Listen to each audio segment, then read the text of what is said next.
Substack gold level and silver level Templar night. Friends, followers, fans, etc. I stayed last night at the appropriately named Hadrian Hotel. Yesterday there wasn't a huge amount of Hadrian's Wall to see, although plenty of evidence that it was there. But today we're going to see solid Roman fortifications and lots of walls, so stay tuned.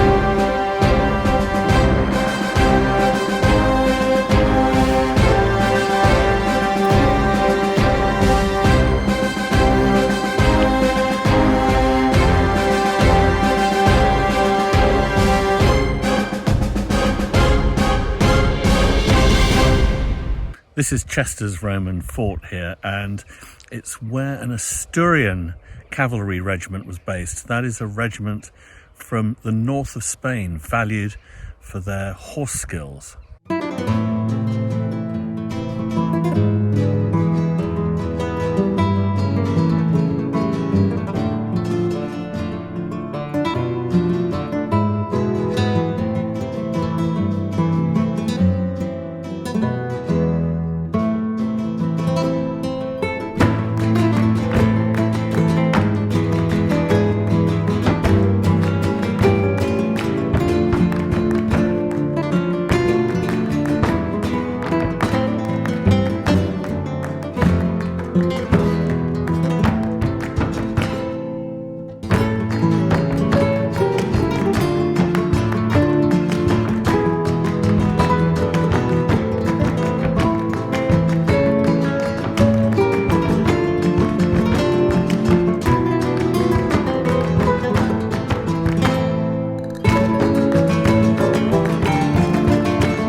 It is strange to think that there must have been families in northern Spain, and in fact it's an area of Spain that my great-grandfather came from, who must have said to their children, don't work in the silver mines or the drudgery of life here, go off and become a legionary in Britain. Maybe they even saw it as something glamorous. It was certainly something long-term, because they could have ended up doing 25 years service in the Roman army. And these Asturians for 200 years ended up here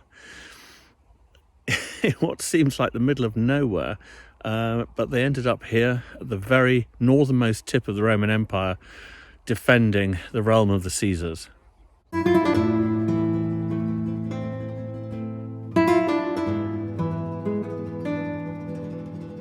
Even though there were lots of amenities here, such as the bathhouse and the shops and so on and so forth, it still must have been a tough life for these people here on the fringe of empire, all the way from northern Spain. But maybe it was a lot better than the life back home. And they were here, they were coming here for at least 200 years, these cavalry units from Asturias.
along this stretch of wall, and you can hear some people having a picnic nearby, but there is a turret there behind me where a small garrison would have been stationed, and there were 2 of these to every Roman mile along the wall with basic amenities. So there it is behind me, and here we are, a stretch of the Roman wall. There we are.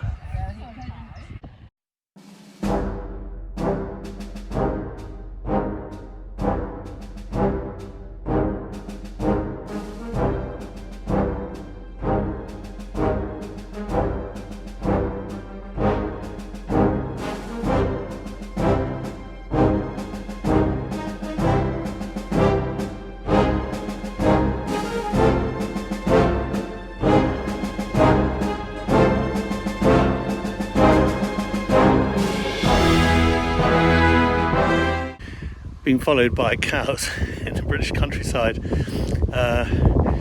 They don't pose a real threat, but it's an interesting moment when you have to, Moses-like, get them to part in your way. But anyway, they're a friendly bunch.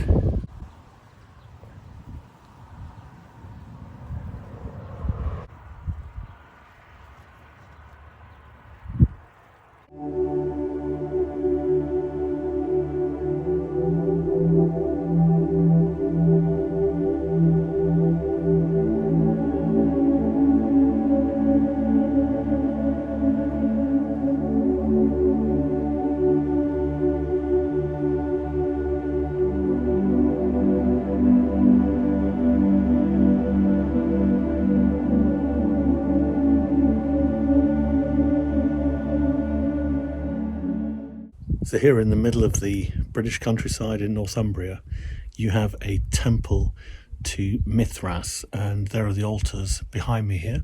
And this is was actually originally a covered kind of cave-like creation that was supposed to reflect an incident in the life of Mithras where he slayed the bull. And initiates, after going through some kind of painful process, would then be brought in here naked to be inducted into Mithraism. And this was a religion, by the way, that competed with Christianity. It was very popular with the Roman army. It originated in Persia. Christianity is said to have borrowed many of its stories from Mithraism, although that is contested by some Christian theologians. But however, this was a Mithraeum, a Mithraic temple just off Hadrian's Wall, built around 200 AD, and then unsurprisingly destroyed around about 350 AD after the Roman Empire had become Christian.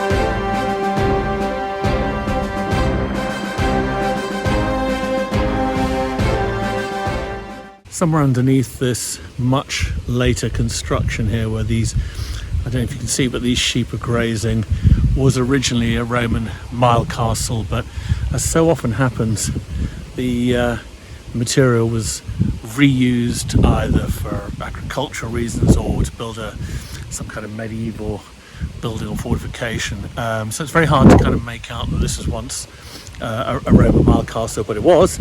Somewhere underneath here are the remains of that, and I presume this building material here came out of the castle, but the Roman building is long gone and reversioned.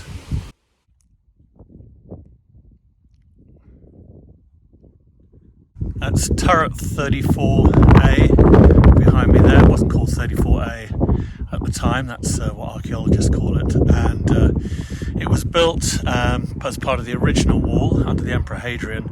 But then when the wall was rebuilt 80 years later by the Emperor Septimius Severus, it was kind of it was decided it was surplus to requirements, and so it was then kind of levelled, and the wall just kind of built over it. So it had an 80-year lifespan. Nevertheless, evidence of soldiers residing in this turret here, evidence of hearth activity and so on, have been found. But there we are. There's yet another turret on the wall that I've chanced upon today.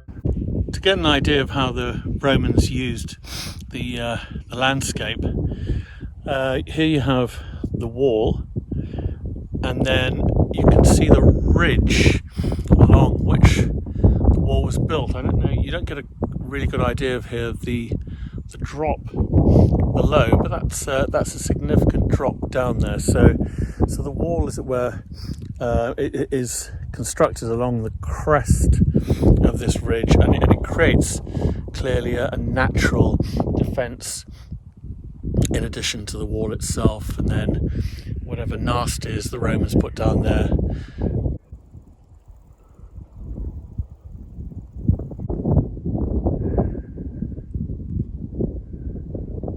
It's turret 35A behind me there. But my God, by this stage of the day, when you've walked as much as I have today, you've seen one turret, you've seen them all. I just can't wait to get either to Houstead's Fort, which hopefully I can get to see today, although I think I'm going to be too late, or to my hotel to put my feet in some hot water.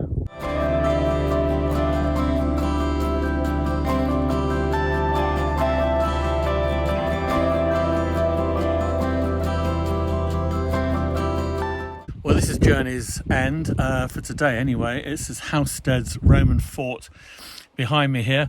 I did have a 4 o'clock in the afternoon appointment, but I'm running an hour and a half late, so I'm pessimistic that they're going to let me in. Well, we never know. If they do, I'll share it with you. If they don't, well, this is au revoir until day 3.